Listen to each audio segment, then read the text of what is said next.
ఉమ్మడి మద్దూరు మండల పరిధిలోని మోయతుమ్మెద వాగు నుండి ఎలాంటి అనుమతులు లేకుండా ఇసుకను ట్రాక్టర్ల ద్వారా తరలిస్తే కఠిన చర్యలు తీసుకుంటామని మద్దూరు ఎస్ఐ ఆసిఫ్ హెచ్చరించారు.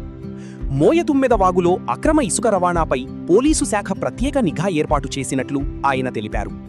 ప్రభుత్వ నిబంధనలను ఉల్లంఘిస్తూ ఇసుక తవ్వకాలు లేదా రవాణా చేపట్టే వారిపై చట్టపరమైన చర్యలు తీసుకోవడంతో పాటు వాహనాలను సీజ్ చేస్తామని స్పష్టం చేశారు. ప్రకృతి వనరుల పరిరక్షణ ప్రతి ఒక్కరి బాధ్యత అని పేర్కొన్న ఎస్ఐ ఆసిఫ్, అక్రమ ఇసుక రవాణా వల్ల పర్యావరణానికి తీవ్ర నష్టం వాటిల్లే అవకాశం ఉందన్నారు.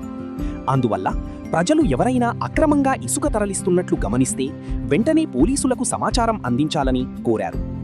అక్రమ ఇసుక రవాణాను ఎట్టి పరిస్థితుల్లోనూ ఉపేక్షించబోమని, నిబంధనలు ఉల్లంఘించే వారిపై కఠిన చర్యలు కొనసాగుతాయని మద్దూరు ఎస్ఐ ఆసిఫ్ మరోసారి హెచ్చరించారు.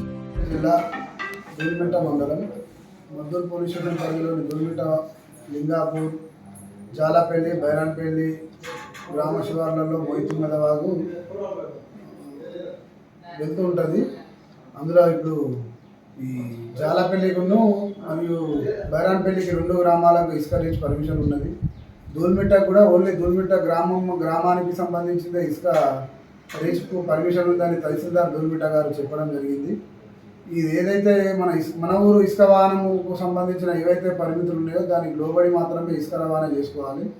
తప్పనిసరిగా అందరూ చాలాను కట్టుకొని దానికి పర్మిషన్ ఏదైతే ఉందో దాని ప్రకారమే ఇసుక రవాణా చేసుకోవాలి తప్ప ఎటువంటి ఇసుక రవాణా జరిగినా లేకపోతే రాత్రులు ఇసుక ఎవరైనా రవాణా చేసినా వాళ్ళపై మాత్రం కంపల్సరీ పట్టుకొని కేసులు చేయడం జరుగుతుంది. వాళ్ళని ఎంఆర్ఓ దగ్గర బైండ్ ఓవర్ చేయడం జరుగుతుంది. వాళ్ళపై కఠిన చర్యలు తీసుకుంటాం. ఇదివరకు కూడా చాలా కేసులు నమోదు చేసినాం. జాలపల్లి, దూల్మిట్ట, బైరాన్పల్లికి సంబంధించిన ట్రాక్టర్లు, లింగాపూర్కి సంబంధించిన ట్రాక్టర్లు.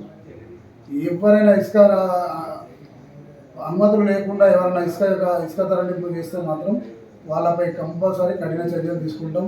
వాళ్ళ ట్రాక్టర్లు అన్నీ సీజ్ చేస్తాం.